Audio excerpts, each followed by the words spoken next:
மகளின் மருமகளே அடுத்த வர எபிசோடில் பார்த்திங்க அப்படின்னா அந்த மாதிரி சூடாமணிக்கும் நவீனுக்கும் பார்த்திங்க அப்படின்னா நிச்சயம் நடக்கிறதுக்கு எல்லா ஏற்பாடும் நடந்திருக்கு. நிச்சயம் நடந்துட்டு இருக்கப்ப பார்த்திங்க அப்படின்னா இதில் உங்கள் 2 பேருக்கும் சம்மதமா அப்படின்னு சொல்லிட்டு கேட்குறாங்க.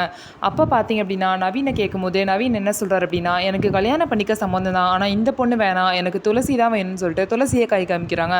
உடனே வந்து பார்த்திங்க அப்படின்னா அபிராமி நேச்சருக்கு கோவம் வந்து நவீனை வந்து எவ்வளோ திட்ட முடியுமோ திட்டி அமைச்சிடுறாங்க. வீட்டை விட்டு வெளியே போ அப்படின்லாம் சொல்லிடுறாங்க. இதனால் நவீன் பார்த்திங்கன்னா, நீங்கள் என்ன நினச்சிட்டு இருக்கீங்க, இந்த மாதிரி வந்து அவரோட ஹஸ்பண்ட் இறந்துட்டாங்க அப்படிங்கிறதுக்காக அவங்க வாழ்க்கையே உங்களுக்கு அடிமை மாதிரி ஆக்கிட்டீங்களா? இப்படி இந்த பொண்ணை வீட்டுக்குள்ளே வைக்கிறனால உங்களுக்கு என்ன நடக்க போகுது? இப்படி கல்யாணம் பண்ணாமல் அந்த பொண்ணை வச்சிருக்கனால அந்த பொண்ணோட வாழ்க்கை சரியாயிருமா? நீங்கள் படிக்க வச்சா அந்த பொண்ணு வந்து வாழ்க்கை சரி பண்ண மாதிரி ஆயிருமா அப்படின்னு சொல்லிட்டு என்னென்ன கேள்விலாம் கேட்க முடியுமோ அப்படின்னு சொல்லிட்டு நவீன் வந்து பார்த்தீங்கன்னா அபிராமி நச்சர் கேட்குறாங்க. நீங்களே அந்த பொண்ணோட வாழ்க்கையை வந்து கெடுக்கிறீங்க அப்படின்னு சொல்லிட்டு சொல்கிறாங்க. இதனால் அபிராமி நச்சர் பார்த்திங்க அப்படின்னா ரொம்பவே யோசிக்கிறாங்க. நம்மளா போய் கெடுக்கிறோம், நம்மளா வந்து துளசி வாழ்க்கையை கெடுக்கிறோம் அப்படின்னு சொல்லிட்டு ரொம்பவே வந்து பார்த்திங்கன்னா நவீன் பேசுகிறத நினச்சி ரொம்பவே ஃபீல் பண்ணுறாங்க.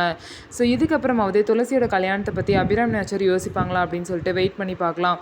நம்ம வீடியோ உங்களுக்கு பிடிச்சிருந்தா நம்ம வீடியோவை லைக் பண்ணிக்கோங்க. மறக்காமல் நம்மளோட சேனலை சப்ஸ்கிரைப் பண்ணிவிட்டு பாருங்கள்.